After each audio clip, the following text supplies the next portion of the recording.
Michael. The process was like heaven. It took us, well, we shot for about 14 days, production of the film, and we did that last year. I started writing the script in the spring of 2015 maybe, or around that time.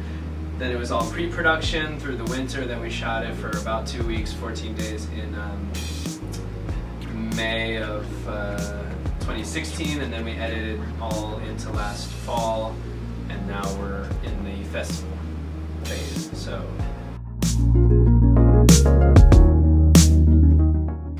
everyone here was in the film at some point or another. I had one line, but everybody else is super important. And you're throughout the film with your music. Right, right. And your voice is heard throughout the film. Oh, I make my presence felt. I felt it. Yeah. I was Feeling moved. it right I was now. moved by myself.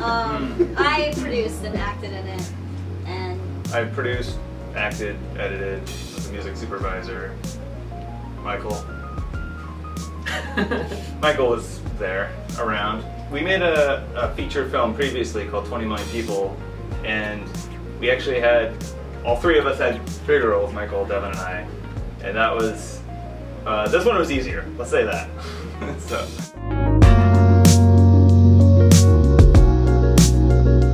I didn't spend a lot of time with you guys during the filmmaking, but the small time I did, it was super team oriented. Yeah. thanks. Yeah, I mean, like every shot was super important, but it was also, do you guys think that we should continue with this, or is this done? And there was always a discussion. That's nice to hear. I think a good. fair assessment, because we do all kind of weigh in. All whoever's on set with us that day, because it is such a small crew. So you asked us if we were comfortable, and I was in the film for 12 seconds. Yeah, well, everyone should have a say if everyone's giving their time and energy and, you know, contributing to trying to make the best film possible. Then everyone should, you know, have a say. Of course, I have a final say because I'm the overlord. So director. It's a different. We're done. I just got the terminology wrong. I can't remember overlord. Yeah, that's it.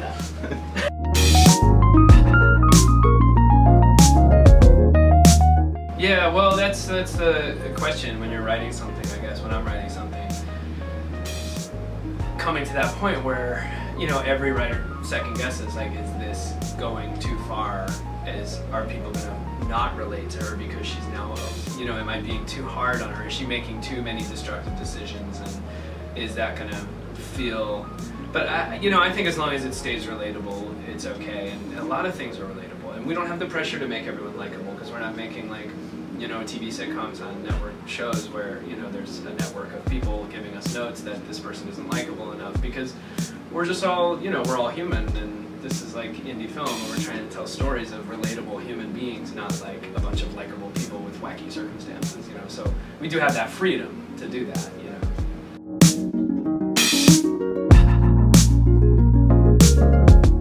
Well, Michael's getting older, so. So is everybody else in this room. Nope. Progressing. Really? Yep. Huge. Congratulations. Huge and true. No, I do think that as a 32-year-old, wait, why are you looking at me like that?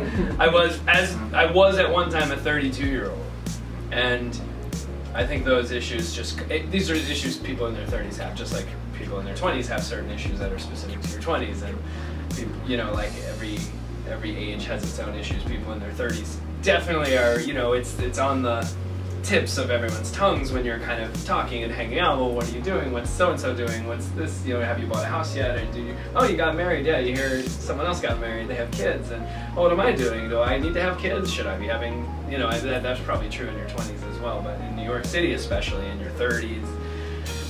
So I think these are just common themes running through my head and the heads of, like, all my friends and people, you know, that I interact with. So it's just natural that it comes out in writing. I mean, yeah, that's the idea. Like, you know, life is a mixture of comedy and drama. So it's more like, What? That was too pretentious for you? I said indeed. Or all the way. In fact, Indeed was a little more pretentious than the actual statement. Indeed. Always got a one-up. Lord S. Byron.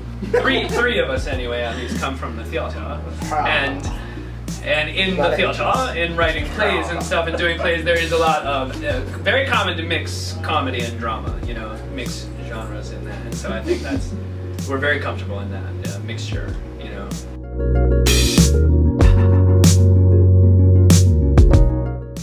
Yes, please. Yeah. Oh yeah. It's really, It's incredible. really great. I want to pay and come back and see films. Yeah, Like, we won't like, have do the a whole film thing, next like, year, Yeah. but I think we could cobble something together. Just to come to the Yeah. festival. it's been amazing. This is a short film in and of itself, if you think about it. Yeah. Yeah. Oh, so we're gonna submit this? Yeah. Absolutely. Who's the director? See, these guys could go on forever. It's been beautiful here. Yes, Yeah. it's been amazing. I love It's Stony been- Brook. Everyone's Really so nice. nice. Hospitality, we've been treated like Yeah, so well royalty. taken This is the smiliest place in America. I think Everybody's it's- just been smiling and nice and awesome. It's true. I think it's one of the best festivals we've been to, and this is saying, I know we just started this festival film for this festival run, but our first film we went to over 20 film festivals, so it's 21 up there. people available on iTunes, Amazon. Yeah. Like,